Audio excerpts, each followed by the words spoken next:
नमस्कार। व्याकरण की इस कक्षा में आपका स्वागत है। हमने पिछली क्लासों में शब्द शक्ति पढ़ी, पत्र पढ़े, व्याकरण पढ़ी, भाषा पढ़ी, लिपि पढ़ी और आज हम पढ़ने जा रहे हैं अलंकार। क्या पढ़ने जा रहे हैं? अलंकार। आज हमारा टॉपिक क्या है? अलंकार। शाबाश। कौन सा टॉपिक है? अलंकार। देखो, अलंकार का जो शाब्दिक अर्थ होता है वो होता है आभूषण। क्या होता है? आभूषण। अलंकार का शाब्दिक अर्थ क्या होता है? आभूषण। अलंकार ऐसी वस्तु है या ऐसी चीज है जो आपके हर कक्षा में काम में आएगी। आप बीए करेंगे, यदि आप हिंदी से एमए करेंगे, यदि आप हिंदी से तैयारी करेंगे तो भी अलंकार आपके काम में आएंगे। अभी मैंने पिछली कक्षा में शब्द शक्ति पढ़ाई थी। शब्द शक्ति पढ़ाते समय मैंने जब लक्षणा शब्द शक्ति पढ़ाई थी और लक्षणा शब्द शक्ति के दो भेद बताए थे, रूढ़ा लक्षणा, प्रयोजनवती लक्षणा। तो रूढ़ा लक्षणा और प्रयोजनवती लक्षणा जो है, ये जो उपभेद हैं अभी रीट वाली परीक्षा में आए। प्रश्न आया कि लक्षणा शब्द शक्ति के कितने उपभेद होते हैं। अब मैंने यहां आपको लिखाया था रूढ़ा लक्षणा, प्रयोजनवती लक्षणा, और पढ़ाते समय मैंने कहा भी था, मैंने कहा इसका स्क्रीनशॉट ले ले क्योंकि ये बहुत इंपॉर्टेंट है। तो हम जो चीजें पढ़ रहे हैं ये ऐसी हैं, ये अलंकार ऐसा टॉपिक है जो बार बार परीक्षा में आता है। तो हम शुरुआत करते हैं अलंकार की। देखिए, अलंकार जो शब्द है,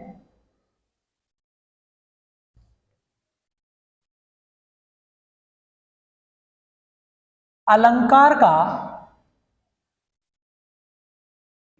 शाब्दिक अर्थ होता है आभूषण। क्या अर्थ होता है? आभूषण। अलंकार का शाब्दिक अर्थ क्या होता है? आभूषण। शाबाश। क्या होता है? आभूषण। अब हमें पहली बात तो ये याद होनी चाहिए कि अलंकार का शाब्दिक अर्थ क्या होता है? आभूषण। आभूषण। अलंकार का शाब्दिक अर्थ क्या होता है? आभूषण। आगे बढ़ते हैं। अलंकार शब्द दो शब्दों से मिलकर बना है।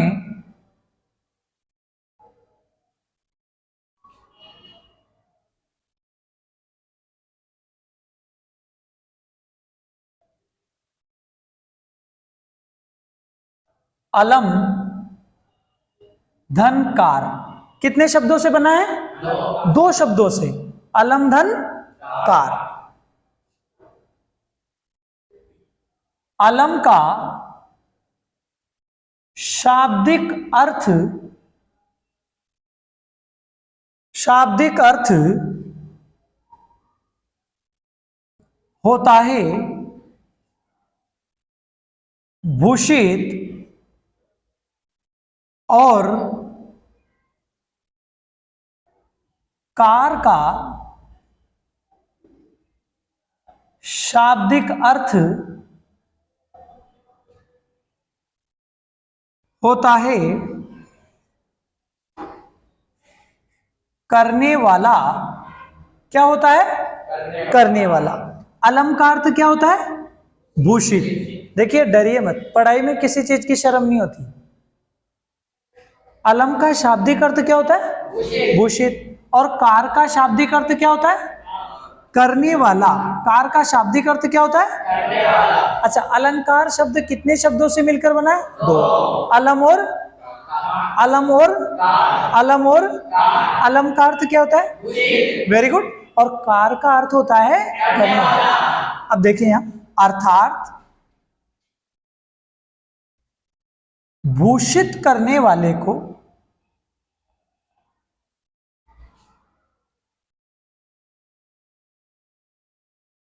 अलंकार कहते हैं। क्या कहते हैं? भूषित करने वाले को क्या कहते हैं? अब देखिए, अलंकार शब्द दो शब्दों से मिलकर बना है, अलम धन कार। अलम का शाब्दिक अर्थ होता है भूषित और कार का अर्थ होता है करने वाला, अर्थात भूषित करने वाले को अलंकार कहा जाता है। ठीक है, आगे देखिए, जिस प्रकार आभूषण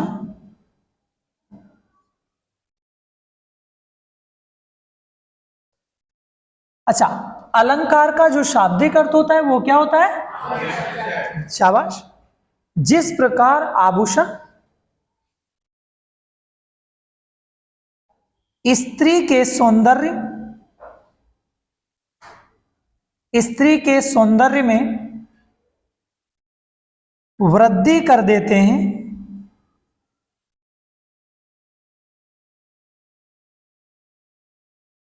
देखिए, जिस प्रकार आभूषण स्त्री के सौंदर्य में वृद्धि कर देते हैं, क्या कर देते हैं? उसी प्रकार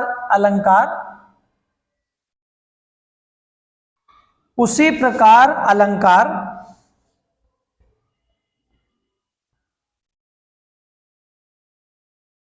काव्य के सौंदर्य में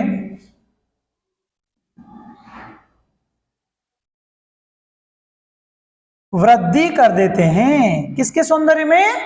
काव्य की।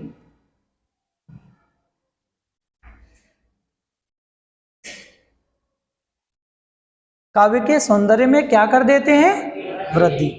हमने यहां केवल अलंकार का शाब्दिक अर्थ पढ़ा, और अलंकार का शाब्दिक अर्थ क्या होता है? आभूषण। और अलंकार शब्द दो शब्दों से मिलकर बना है।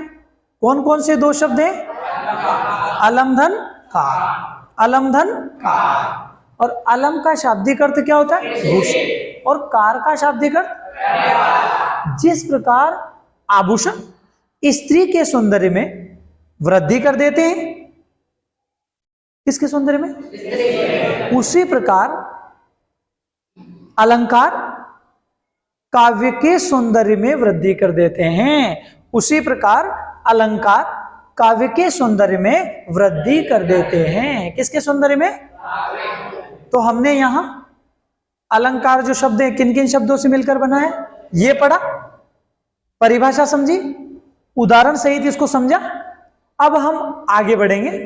आप यहां तक का स्क्रीनशॉट ले लें, मैं 1 मिनट के लिए हटूं, आप यहां का स्क्रीनशॉट ले लें इसका, फिर हम इससे आगे बढ़ेंगे।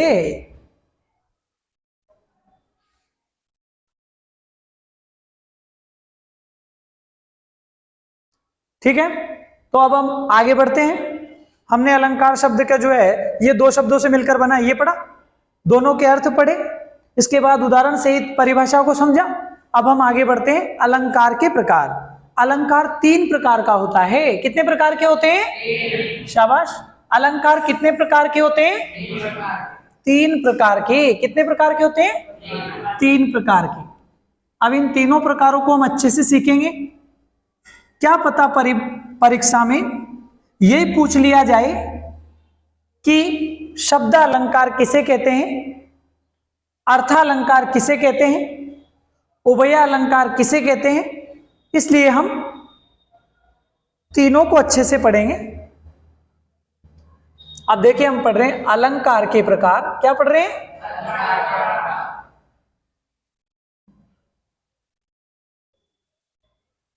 कितने प्रकार होते हैं? 3। पहला प्रकार कौन सा है? शब्दालंकार। पहला प्रकार कौन सा है? शब्दालंकार। जो बच्चे क्लास में बैठे हैं आप लिख सकते हैं, कोई रोक टोक तो है नहीं, लिखने पे लिख सकते हैं। और जो YouTube पे देखेंगे इसको, जो देख रहे हैं यार, उनके लिए मैं हट ही रहा हूं और बोलता हूं उनसे कि स्क्रीनशॉट ले ले, तो आप वहां स्क्रीनशॉट ले ले जिसमें आपको लिखने की आवश्यकता नहीं पड़ेगी। और जो क्लास में हैं वो तो साथ साथ लिख भी ले और समझते भी चले। अलंकार जो है 3 प्रकार के होते हैं। पहला प्रकार होता है शब्दालंकार। अब शब्दालंकार किसे कहते हैं? तो काव्य में जहां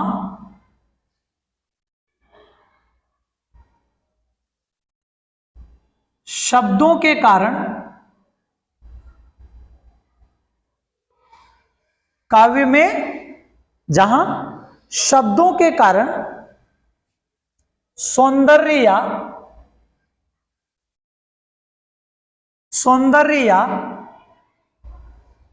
चमत्कार उत्पन्न होता है,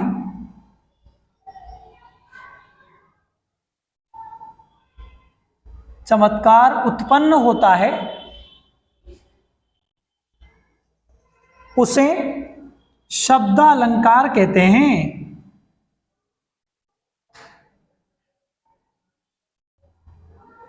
शब्दालंकार कहते हैं। जैसे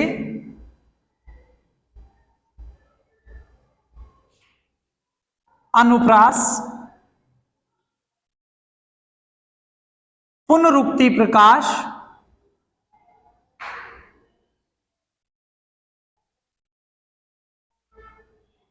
विप्सा, वक्रोक्ति आदि। ठीक है, तो यहां हमने देखा कि काव्य में जहां किसके कारण, बोलो, वेरी गुड, किसके कारण, सौंदर्य या फिर चमत्कार उत्पन्न होता है, उसे क्या कहते हैं, वेरी गुड, उसे शब्दालंकार कहा जाता है। जैसे कौन कौन आते हैं, अनुप्रास आता है, और कौन आता है, पुनरुक्ति प्रकाश, और कौन आता है, विप्सा, और कौन आता है, वक्रोक्ति आदि। अब आगे बढ़ते हैं। दूसरा क्या लिखा, अर्थालंकार। दूसरा प्रकार कौन सा होता है, अर्थालंकार। अब देखिए मेरे साथ बोलना, बोलो, काव्य में जहां अर्थ के कारण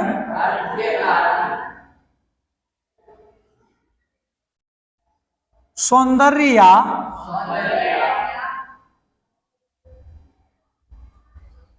चमत्कार उत्पन्न होता है,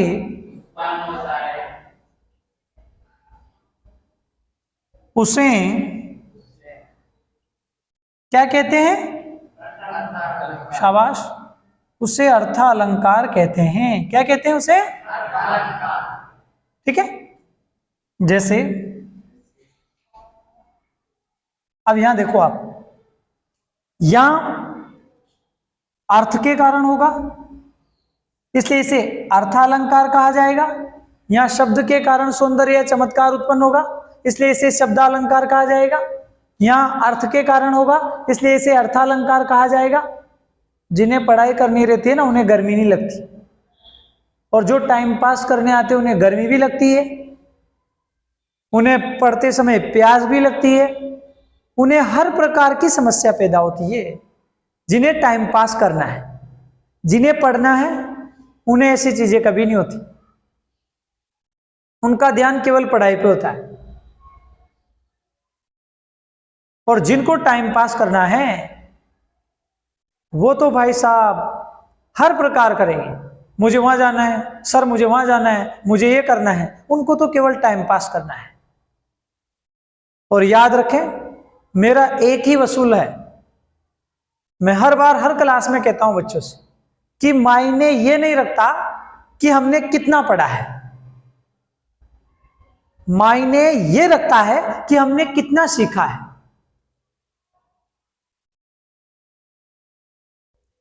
इसलिए याद रखें, उतना ही पढ़े जितना आपको अच्छे से आ रहा हो। इतना खाना ना खाए कि पेट ही खराब हो जाए। हमें अच्छे से समझ में आ रहा है, हम उतना ही पढ़ते हैं। हमें किसी को दिखाने की आवश्यकता नहीं है, प्रचार करने की आवश्यकता नहीं है कि मैं पढ़ रहा हूं। सबसे पहले तो आदमी यही करता है, और अगर मैं पढ़ रहा हूं कि मैं पढ़ रहा हूं कि मैं पढ़ रहा हूं, वो वहीं से गलत है। वो पढ़ थोड़ी रहा हो, तो टाइम पास कर रहा है। और याद रखें, ये जमाना जब भगवान राम को नहीं छोड़ सकता तो अपन कौन से कैद की मूली। बुराई करने वाले तो आपको पग पग पे मिलेंगे, और याद रखिए बुराई करने वाले ही आपके शुभ चिंतक है, अन्यथा आपकी क्या औकात है जो आपकी कोई बुराई करेगा। ये बात हमेशा याद रखें। और हिंदी पढ़ने वालों को तो ये बात सदैव दिमाग में रखनी चाहिए कि जो बुराई करने वाले हैं वही तो हमें आगे बढ़ा रहे हैं। कब तक बुराई करेंगे वो? मानो हमारे बाल बड़े हैं, वो बुराई करने करते तक बाल बड़े हैं, छोटे करा लो। अरे ये टेढ़ा टेढ़ा चल रहा है, अरे सीधे चलने लग जाओ। कब तक बुराई करेंगे? एक ना एक दिन थकेंगे। इसलिए क्यों फिक्र करते हो दुनिया की, पढ़ाई करो। और कहते हैं ना कि मोहब्बत भी करनी है तो किताबों से करो। वफा अगर की तो नौकरी लगोगे, और बेवफाई भी की तो ज्ञान तो मिलेगा। आई बात समझ? हाँ, चलते हैं आगे। अब इधर देखिए, अर्थालंकार में उपमा आ जाता है, रूपक आता है, उत्प्रेक्षा आता है, भ्रांतिमान आता है, आदि, क्योंकि इसमें बहुत सारे आते हैं मैंने लगा दिया आदि। अब इसके बाद आगे बढ़ते हैं। तीसरा है उभयालंकार। उभयालंकार कौन सा अलंकार है? उभयालंकार। अब देखिए उभय किसे कहते हैं? दोनों। उभय किसे कहते हैं? दोनों। उभय किसे कहते हैं? दोनों। जहां शब्द के कारण भी होगा और अर्थ के कारण भी होगा। जहां किन किन के कारण होगा? शब्द के कारण, और किन के कारण? अर्थ के कारण। और याद रख लो, दुनिया कहती है ना कि जिसकी मस्ती जिंदा है उसकी हस्ती जिंदा है। मस्त रहो, किसी से डरने की कोई आवश्यकता नहीं है। हम ऐसा काम तो कर नहीं रहे जो हम किसी से डरें। हम पढ़ रहे हैं, पढ़ा रहे हैं, इसमें डरने की क्या आवश्यकता है। इसलिए अच्छे से पढ़ाई कीजिए, जरूर सफलता मिलेगी। और कहते कि मां सरस्वती कभी ऋण बकाया नहीं रखती, ऋण जरूर चुकाती है। आप यदि सच्चे मन से मेहनत करेंगे तो आपको सफलता जरूर मिलेगी। आज मैं एक प्रयास कर रहा हूं, ये मेरा कोई ये मकसद नहीं है कि मैं यूट्यूब पे भाई फेमस हो जाऊं, नहीं नहीं नहीं। मेरे अंदर जो ज्ञान है वो मैं दे रहा हूं। जो ले वो ले लो, जो नहीं ले वो मत लो। मां सरस्वती का भंडार तो अब बहुत बड़ा है, बहुत विशाल है। इसे जितना खर्च किया जाता है ये उतना उतना ही बढ़ता जाता है, कोई कमी नहीं है। तो चलते हैं आगे। ज्यादा प्रवचन सेहत के लिए हानिकारक होते हैं, नहीं तो जमाना ऐसे कहता है कि बाबा जी बन रहे हैं। चलते हैं आगे। उभया अलंकार देखिए, बोलो काव्य में जहां, अपन साटियों का खेल थोड़ी चला रहे हैं जो ऐसे बोल रहे हो एक एक। काव्य में जहां, शाबाश, अब आवाज ही तुम्हारी। अब यूट्यूब पे जो भी वीडियो देख रहा है उसको भी लगेगा कि नहीं नहीं एनजेसीएस में क्लास चल रही है। नहीं तो बोले काव्य में, अरे दा मर थोड़ी गए। काव्य में जहां शब्द व अर्थ दोनों के कारण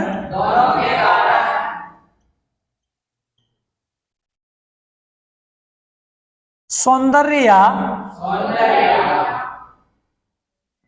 चमत्कार उत्पन्न होता है, उसे क्या कहते हैं? उभयालंकार। उसे उभयालंकार।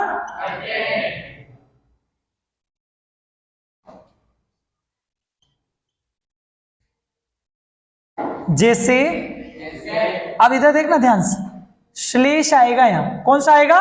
श्लेष अलंकार। कौन सा अलंकार आएगा? हमने यहां अलंकार पढ़े, अलंकार के प्रकार पढ़े, और अलंकार के प्रकार कितने हैं? 3। कितने प्रकार हैं?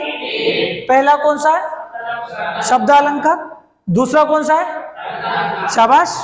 तीसरा कौन सा है? मैंने एक बात कही ना, जमाने से डरने की क्या जरूरत है हमें? हम मेहनत कर रहे हैं, मेहनत करो, आगे जरूर बढ़ेंगे, किससे घबराने की कोई आवश्यकता नहीं है। शब्द अलंकार है जहां शब्द के कारण सौंदर्य या चमत्कार उत्पन्न होता है, उसे शब्द अलंकार कहा जाता है। अब दूसरा कौन सा पढ़ा? अर्थालंकार, जहां अर्थ के कारण काव्य में सौंदर्य या चमत्कार उत्पन्न होता है, उसे अर्थालंकार कहा जाता है। ठीक है। और तीसरा हमने कौन सा पढ़ा? उभयालंकार। कौन सा पढ़ा? उभयालंकार। तो जहां शब्द व अर्थ दोनों के कारण सौंदर्य या चमत्कार उत्पन्न होता है, उसे क्या कहते हैं? उभयालंकार। तो ठीक है, हमने अलंकार की परिभाषा पढ़ी, अच्छे से समझा। इसके बाद हमने प्रकार पढ़े, और अब हम हमारे सिलेबस में आगे बढ़ते हैं, और आज हम सबसे इंपॉर्टेंट अलंकार पढ़ने जा रहे हैं जो रीट में आता है। किसी में भी आता है तो सब में आता है, अनुप्रास अलंकार सब जगह आता है। हालांकि रीट में जिसकी हिंदी होती है उसकी शायद अलंकार नहीं है हिंदी में, रीट वालों की, पर सेकंड ग्रेड में आता है, फर्स्ट ग्रेड में आता है, बीए में आता है, एमए में आता है, आप कोई से भी कुछ भी पढ़ाई करोगे सब जगह आता है। और हमारे तो टॉपिक ही यही है, हमारे तो एक टॉपिक है अलंकार। कक्षा 12 में कौन सा टॉपिक है? अलंकार। और हमारे कितने? 8 है। कितने अलंकार है? 8। चले आगे। उसमें से पहला अलंकार कौन सा है? अनुप्रास। पहला कौन सा है? अनुप्रास। तो आप ऐसा करें, पहले इसका स्क्रीनशॉट ले ले, मैं हटू इसका स्क्रीनशॉट ले ले, फिर हम आगे बढ़ते हैं।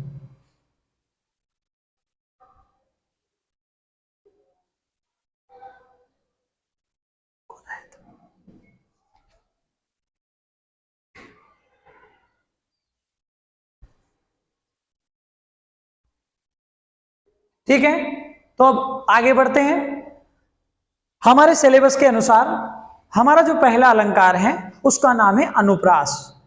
क्या नाम है? अनुप्रास। चलते हैं भाई साहब, वो पत्थर कभी मूर्ति नहीं बन सकता जो कारीगर के हथौड़े छेनी की मार को नहीं सह सकता, और वो विद्यार्थी कभी नहीं पढ़ सकता जो गुरु की डांट से डर जाए या गुरु की मार से भाग जाए, वो कभी नहीं पढ़ेगा।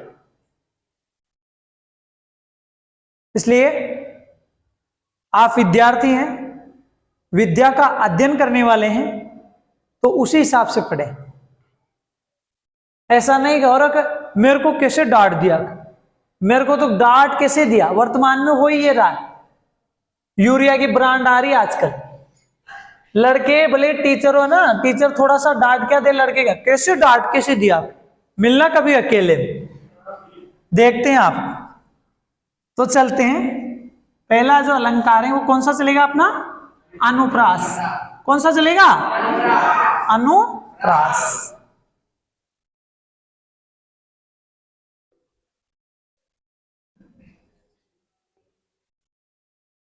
इधर देखिए,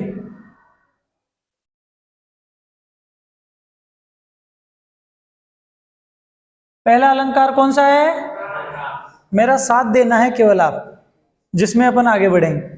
पहला अलंकार कौन सा है?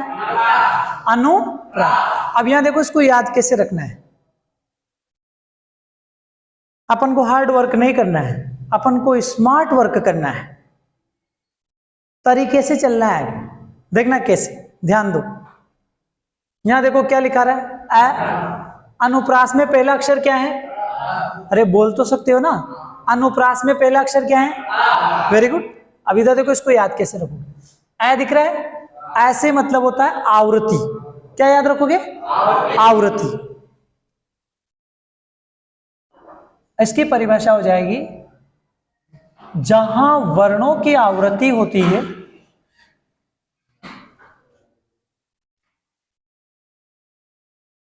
जहां वर्णों की क्या होती है? आवृत्ति होती है, उसे अनुप्रास अलंकार कहा जाता है। उसे अनुप्रास अलंकार कहा जाता है। अब 1 मिनट इसको याद कैसे रखा आपने, ध्यान दो। यहाँ ए है और यहाँ क्या है ए। अब देखो ऐसे अपन क्या रखेंगे, आवृत्ति। ऐसे क्या याद रखेंगे, ऐसे मतलब आवृत्ति। अनुप्रास में क्या होगी, आवृत्ति। किसकी आवृत्ति, वर्णों की। किसकी, वर्णों की। किसकी, वर्णों की। जैसे मैं समझा भी रहा हूं अच्छे से, आप इसको ढंग से देखें। जैसे भगवान भक्तों की भयंकर बुरी भीति भगाइए।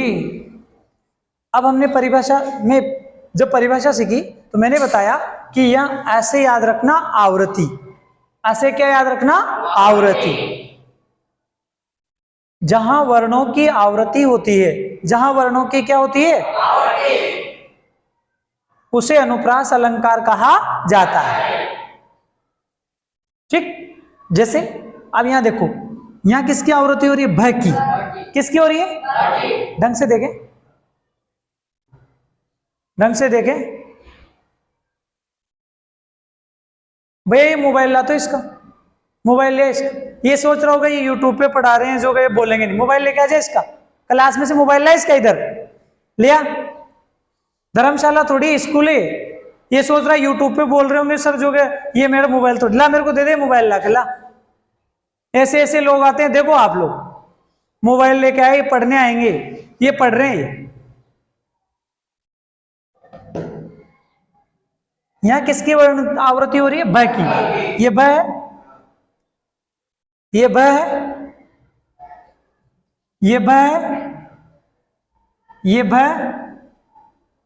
ये भ, ये भ। और हमने परिभाषा कैसे सीखी कि अ का मतलब आवृत्ति, ये आवृत्ति देखो। तो जहां वर्णों की आवृत्ति होती है, जहां किसकी आवृत्ति होती है, उसे अनुप्रास अलंकार कहा जाता है। जैसे भगवान भक्तों की भयंकर बुरी भीति भगाई। यहां भ की आवृत्ति हो रही है, भ भ भ भ भ। इसलिए इसमें कौन सा अलंकार है, अनुप्रास। कौन सा है, अनुप्रास। मैं यहां लिख देता हूं, इस उदाहरण में भ वर्ण की, किस वर्ण की, आवृत्ति हुई है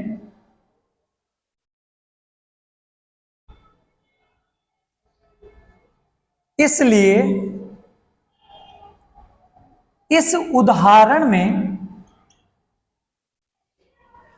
कौन सा अलंकार है, अनुप्रास अलंकार है। कौन सा अलंकार है, शाबाश। और किस वर्ण की आवृत्ति हुई है, भ वर्ण की। अब बताओ परिभाषा रखने की जरूरत पड़ी क्या, नहीं। स्मार्ट वर्क की आवश्यकता है। अनुप्रास से मतलब है अ और ऐसे मतलब है आवृत्ति। अनुप्रास का मतलब है अ और ऐसे मतलब है आवृत्ति। हमने सबसे पहले अलंकार शब्द लिखा था बोर्ड पे, फिर अलंकार के जो अलंकार जो शब्द है दो शब्दों से मिलकर बना, ये पढ़ा। अलंकार तो होता है भूषित, कार का अर्थ होता है करने वाला, तो भूषित करने वाले को अलंकार कहा जाता है। फिर इसके बाद हमने लिखा कि जिस प्रकार आभूषण स्त्री के सौंदर्य में वृद्धि कर देते हैं, उसी प्रकार अलंकार काव्य के सौंदर्य में वृद्धि कर देते हैं। इसके बाद हमने पढ़े अलंकार के प्रकार। अलंकार तीन प्रकार के होते हैं। पहला होता है शब्दालंकार, दूसरा होता है अर्थालंकार, तीसरा होता है उभयालंकार। शब्दालंकार का मतलब होता है जहां काव्य में शब्दों के कारण सौंदर्य या चमत्कार उत्पन्न होता है, उसे शब्दालंकार कहते हैं, जैसे अनुप्रास। फिर हमने पढ़ा अर्थालंकार, जहां काव्य में अर्थ के कारण सौंदर्य या चमत्कार उत्पन्न होता है, उसे अर्थालंकार कहा जाता है। फिर हमने तीसरा पढ़ा उभयालंकार, जहां काव्य में शब्द व अर्थ दोनों के कारण काव्य में सौंदर्य या चमत्कार उत्पन्न होता है उसे उभयालंकार कहते हैं, जैसे श्लेष। फिर इसके बाद हमने हमारे सिलेबस में जो नंबर 1 पे जो अलंकार हैं उसका नाम है अनुप्रास, और हमने सबसे पहले अनुप्रास लिया। अनुप्रास अलंकार की परिभाषा हमने ऐसे सीखी कि अनुप्रास में क्या होता है, क्या होता है, तो अ का मतलब आवृत्ति, अ का मतलब आवृत्ति। अभी तो हम बहुत सारी चीजें सीखेंगे ट्रिक से, देखना कैसे। अब देखो 1 2 3 4 और ये क्या 5, इधर देखो 1 2 3 4 5, इसका मतलब है अनुप्रास के कितने भेद होते हैं? अब इसमें रटने की जरूरत पड़ी क्या? स्मार्ट वर्क की जरूरत है, देखना कैसे। ऐसे मतलब आवृत्ति, जहां वर्णों की आवृत्ति होती है उसे अनुप्रास अलंकार कहा जाता है। परिभाषा तो यूं ही याद होगी। फिर उसके बाद मैंने क्या कहा कि इसके प्रकार कितने होते हैं अनुप्रास के, तो कैसे याद रखने हैं? 1 2 3 4 5, देखो आप गिनो, बोलो ये कितना हो गया 1, और न कितना हो गया 2, ये कितना हो गया 3, ये कितना हो गया 4, और इसका मतलब अनुप्रास के कितने भेद हैं? कितने भेद हैं? अब हम यहीं तक पढ़ेंगे क्लास, क्योंकि आप क्लास का टाइम हो चुका है अगले पीरियड का। तो धन्यवाद, कल मिलते हैं।